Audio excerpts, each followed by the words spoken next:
Hello everyone. तो आज के इस वीडियो में मैं तुम्हें क्लास 10th इकोनॉमिक्स का चैप्टर 1 डेवलपमेंट से 20 मोस्ट इंपॉर्टेंट एमसीक्यू क्वेश्चंस की तैयारी करवाने जा रहा हूं। क्वेश्चन तुम्हारे एग्जामिनेशंस में यहां से 100% गारंटीड है कि आ जाएगा। तो बिना किसी देरी का चलिए हम एक एक करके सभी क्वेश्चंस एंड आंसर्स को भी हम समझते हैं। सो फर्स्ट क्वेश्चन दिया गया है कि which of the following countries has better HDI rank than India. इसमें से किस कंट्री का इंडिया से बेटर HDI रैंक है? बांग्लादेश का, श्रीलंका का, नेपाल का या फिर भूटान का? तो इसका राइट आंसर होगा ऑप्शन बी, श्रीलंका का। श्रीलंका का जो HDI रैंक है ना वो 73 है, वहीं इंडिया का जो HDI रैंक है वो 130 है। तो श्रीलंका का बेटर HDI रैंक है भारत से।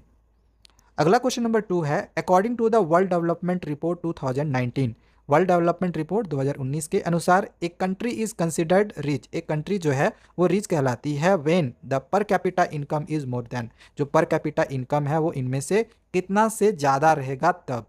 तो ऑप्शन ए दिया गया है कि $, 2500 पर एनम से ज़्यादा रहेगा तब रिच कहलाएगी, कि $, 6700 पर एनम से ज़्यादा रहेगी तब कहलाएगी, कि $, 49,300 पर एनम से ज़्यादा रहना चाहिए, या फिर $, 35,500 पर एनम से ज़्यादा रहना चाहिए।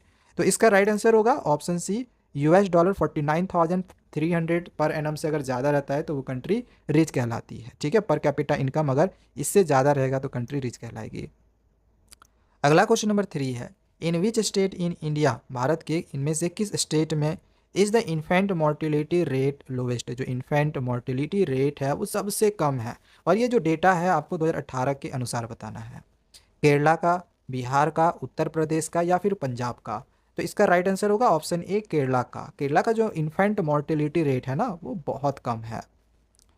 नेक्स्ट क्वेश्चन नंबर 4 है, Kerala has low infant mortality rate because. तो ऊपर में तो पढ़ लिया कि केरला का जो इन्फेंट मोर्टिलिटी रेट है वो सबसे कम है। तो इसका क्या कारण है कि वहाँ पे इन्फेंट मोर्टिलिटी रेट कम है? तो पहला ऑप्शन दिया गया है कि it has good climatic condition, वहाँ की क्लाइमेटिक कंडीशन अच्छी है इस वजह से, कि option B it has adequate infrastructure, infrastructure वहाँ की अच्छी है, कि option see it has adequate provisions of basic health and educational facilities, या फिर it has poor net attendance ratio. तो इसका राइट आंसर होगा ऑप्शन सी, वहाँ की जो बेसिक हेल्थ और एजुकेशनल फैसिलिटीज़ है वो एडिक्वेट है यानी कि अच्छी है, इस वजह से वहाँ का जो इन्फेंट मोर्टिलिटी रेट है वो सबसे कम है। नेक्स्ट क्वेश्चन नंबर 5 है, human development index compares countries based on which of the following levels of the people. Human development index जिसको हम शॉर्ट में HDI कहते हैं, तो ये कंट्रीज को कंपेयर करती है based on which of the following levels of the people, मतलब लोगों के किस लेवल को वो देखती है, एजुकेशनल लेवल को देखती है, हेल्थ स्टेटस को देखती है, पर कैपिटा इनकम को देखती है, या फिर ये सारा ही देखती है। तो इसका राइट आंसर होगा option D, all of the above. Next question number 6 है, which is the most important attribute to compare countries. Countries को कंपेयर करने का सबसे इंपॉर्टेंट एट्रीब्यूट क्या है? Human development index, literacy rate, export earnings या फिर इनकम? तो इसका राइट आंसर होगा option A, human development index. आगे क्वेश्चन नंबर 7 दिया गया है, which of the following resources is a non renewable energy resource. इसमें से कौन सा resource non renewable energy resource है? Solar radiations, crude oil, wind energy या फिर ऑल ऑफ द अबव यानी कि ये सब सारा? तो इसका राइट आंसर होगा ऑप्शन बी, क्रूड ऑयल। आगे क्वेश्चन नंबर 8 दिया गया है, which of the following has the highest पर कैपिटा इनकम। इसमें से किसका पर कैपिटा इनकम हाईएस्ट है यानी सबसे ज़्यादा है, एंड ये आपको 2020 के अनुसार बताना है। हरियाणा का, केरला का, बिहार का या फिर झारखंड का? तो इसका राइट आंसर होगा ऑप्शन ए, हरियाणा का। क्वेश्चन नंबर 9 है, what was the literacy rate in Kerala. Kerala का लिटरेसी रेट इनमें से कितना है 2018 के अनुसार तुम्हें बताना है।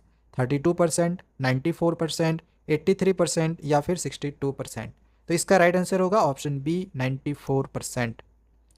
क्वेश्चन नंबर आगे 10 है, what proportion of the country is over using their ground water reserves. इसमें से कंट्री का कितना प्रोपोर्शन ओवर यूजिंग होता है ग्राउंड वाटर रिजर्व्स का? 2/3, 1/3, 1/4 या फिर हाफ? तो इसका राइट आंसर होगा ऑप्शन बी, 1/3। आगे क्वेश्चन नंबर 11 है, which one of the following is a developmental goal for industrialist. इसमें से कौन सा इंडस्ट्रियलिस्ट लोगों का डेवलपमेंटल गोल होता है? To get more days of work, to get better wages, to get more electricity या फिर ऑल ऑफ द अबव यानी कि ये सब सारा? तो इसका राइट आंसर होगा option C, to get more electricity. Question number 12 है, which one of the following criteria is used to measure the development of a country according to UNDP. UNDP के अनुसार इसमें से किस क्रिटेरिया का यूज़ किया जाता है कि कंट्री डेवलप्ड है या नहीं है। यूएनडीपी किस क्रिटेरिया का यूज़ करती है कंट्री के डेवलपमेंट को देखने के लिए। पर कैपिटा इनकम को देखती है, educational levels of the peoples को देखती है, हेल्थ स्टेटस लोगों की देखती है, या फिर ऑल ऑफ द अबव, ये सारे देखती है। तो इसका राइट आंसर होगा option D, all of the above, इन सभी को देखती है।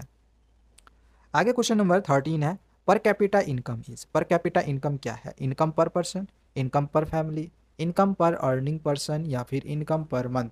तो इसका राइट आंसर होगा ऑप्शन ए, इनकम पर पर्सन। नेक्स्ट अब आगे क्वेश्चन नंबर 14 दिया गया है कि money can not by a many. Money जो पैसा है वो इनमें से क्या नहीं खरीद सकता? Pollution free environment, unadulterated medicine, option C है लाइफ विदाउट वरीज, या फिर option D all of the above, यानी कि ये सब सारा ही। तो इसका राइट आंसर होगा option D, all of the above. ये सारी चीज़ों को जो पैसा है वो नहीं खरीद सकती है। ना ही वो पॉल्यूशन फ्री इन्वायरमेंट खरीद सकती है, ना ही मिलावटी दवाइयाँ खरीद सकती है, ना ही लाइफ विदाउट वरीज खरीद सकती है। ठीक है। क्वेश्चन नंबर 15 है, पर कैपिटा इनकम हाइट्स। जो पर कैपिटा इनकम्स है वो किन इनमें से किसको छिपाती है? डिस्पैरिटीज़ को, मतलब असमानता को, एवरेज इनकम को, टोटल पॉपुलेशन को, या फिर इनमें से किसी को भी नहीं। तो इसका राइट आंसर होगा ऑप्शन ए, डिस्पैरिटीज़ को। क्वेश्चन नंबर आगे 16 है, in world development reports. World development reports में brought out by the world bank, जो कि वर्ल्ड बैंक निकालती है, which criterion is used in classifying countries. तो वो कौन सा क्रिटेरिया का इसमें से यूज करती है कंट्री को क्लासीफाई करने के लिए? Total income, gross income, per capita income, या फिर नेट इनकम। तो इसका राइट आंसर होगा option C, per capita income. Next अब आगे क्वेश्चन नंबर 17 है, which category does India come under. India इसमें से किस कैटेगरी के अंडर में आती है? हाई इनकम कंट्रीज़ के, लो मिडिल इनकम कंट्रीज़ के, लो इनकम कंट्रीज़ के, या फिर हाई मिडिल इनकम कंट्रीज़ के। तो इसका राइट आंसर होगा option B, low middle income countries के अंडर में भारत आता है। क्वेश्चन नंबर 18 है, व्हाट वाज द इंडियाज पर कैपिटा इनकम इन 2019। 2019 में इंडिया का पर कैपिटा इनकम कितना था? US dollar 5600 per annum, US dollar 6700 per annum, US dollar 2500 per annum, या फिर यूएस डॉलर 5300 पर एनम। तो इसका राइट आंसर होगा option B, US dollar 6700 per annum. Question number 19 है, how can we find out if we are properly nourished. हम कैसे find out कर सकते हैं कि हम प्रॉपरली नूरिश्ड हैं या नहीं? वेइंग मशीन से, बॉडी मास इंडेक्स से, न्यूट्रिएंट टेबल से, या फिर हाइट एंड वेट टेबल से। तो इसका राइट आंसर होगा option B, body mass index से। ठीक है, ऑप्शन बी सही होगा। नेक्स्ट अब आगे क्वेश्चन नंबर 20 है, human development report is published by. Human development report इनमें से किसके द्वारा पब्लिश किया जाता है? यूएनडीपी के द्वारा, यूनेस्को के द्वारा, यूएनओ के द्वारा, या फिर वर्ल्ड बैंक के द्वारा। तो इसका राइट आंसर होगा ऑप्शन ए, यूएनडीपी के द्वारा। इसका फुल फॉर्म होता है यूनाइटेड नेशन डेवलपमेंट प्रोग्राम। तो ये 20 क्वेश्चन थे। क्वेश्चन तुम्हारे एग्जामिनेशन में यहाँ से 100% गारंटीड है कि आ जाएंगे। बाकी आगे के चैप्टर्स के लिए हमारे चैनल को सब्सक्राइब करके रख ले। Thank you, bye bye.